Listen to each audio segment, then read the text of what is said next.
If you're serious about networking, this tool can completely change the way you learn.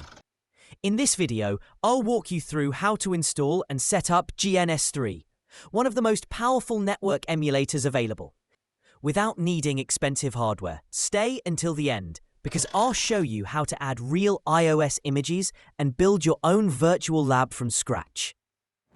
Let's get started. First, open your browser and go to www.gns3.com. Once there, click on Sign In. You'll need to create a free account if you haven't already. It's straightforward. Fill out some basic info and you'll be ready to download. After logging in, click on Free Download and choose the version that matches your operating system. In this case, we're going with the Windows version. Once the installer is downloaded, double-click the file to begin. Click Yes, then Next, and accept the license agreement. Continue by clicking Next. You'll now be installing a few essential components: NPCap, Wireshark, and Dynamips. These are necessary for GNS3 to work correctly. Dynamips in particular allows you to emulate older Cisco routers using real iOS images, essential for creating realistic labs, especially if you're learning or preparing for network certifications. Choose the desktop version only, then click Next to begin the installation. It's usually quick and depends on your machine's specs. NPCap is especially important. It allows virtual machines to communicate with each other and enables packet capture. After installing NPCap, the process continues automatically. Now, GNS3 will ask which mode you want to use. The first option is for advanced users who want to integrate GNS3 with VMware or VirtualBox virtual machines. For now, I recommend selecting the second option, Run Appliances on my local computer.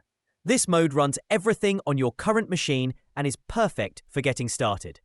Click Next through the following steps to finalize the setup. GNS3 is now ready to go. The next step is to load an iOS image. You can download Cisco iOS images from various sources. One of the most common options is the 7200 series. For this example, I've already downloaded a 7200 image file. Once you have it, go to Edit Preferences in GNS3. Select Dynamips and then click New Image. Browse to the .bin file you downloaded and load it into the software. Click Yes, then Next. The system will automatically assign memory. You can modify the number of ports if needed, but I'll leave it as is for now. Then, assign an ID to the new machine.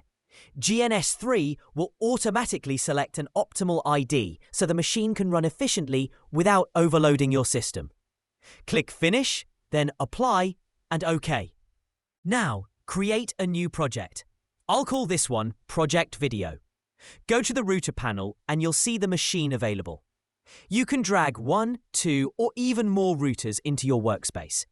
If you want to add more ports to a router, just right-click on the device, e.g. R2, go to Configure, and under Slots, add 2 fast Ethernet ports and 1 gigabit Ethernet port. Click Apply and OK. Repeat the same for R1 and R3. To connect the routers with cables, click the Cable tool. Choose the fast Ethernet interface and connect it to the corresponding port on the other router. If an error appears related to Dynamips, I'll show how to fix it in another video. And that's it. Now you've got GNS3 installed, configured, and ready to go with real iOS images. If this video helped you, hit the like button, leave a comment, and consider subscribing to the channel for more tutorials like this one. Let's build your networking skills together, step by step.